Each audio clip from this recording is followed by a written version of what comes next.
বিবাহ বিচ্ছেদ করার আগে ভাবুন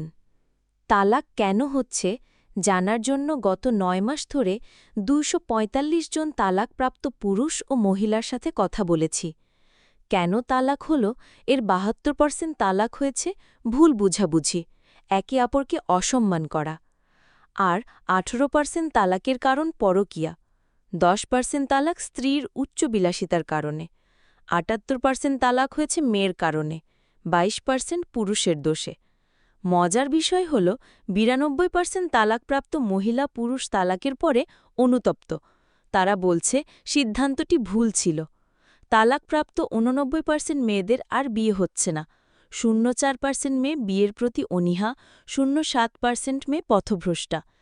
ছেলেদের মধ্যে ৮৫% বিয়ে করে সংসার করছে ১৩% ছেলে বিয়ের প্রতি অনীহা ০২% ছেলে পথভ্রষ্ট আরও মজার বিষয় হল ৬৭% ছেলেই কুমারী মেয়ে বিয়ে করেছে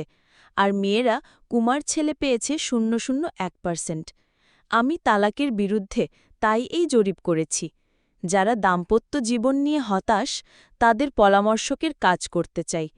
প্লিজ তালাক দেওয়ার আগে ভাবুন আবার ভাবুন দেখুন সমঝোতা করা যায় কিনা সমঝোতার পথই সঠিক পথ যা আল্লাহ পছন্দ করেন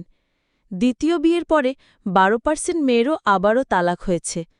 ৮৯% মেয়ে দ্বিতীয় সংসারে অসুখী অপরদিকে মাত্র ০২% ছেলের আবারও তালাক হয়েছে আর অসুখী ০৩% পুরুষ অবাক করা বিষয় হল দ্বিতীয় তালাক দেওয়া ছেলেদের স্ত্রী হয়েছিল কোনো তালাকপ্রাপ্ত মহিলা আর বৃদ্ধা মহিলাকে বিয়ে করে চরম সুখী ৯৩% পুরুষ আশা করি সবাই বুঝতে পেরেছেন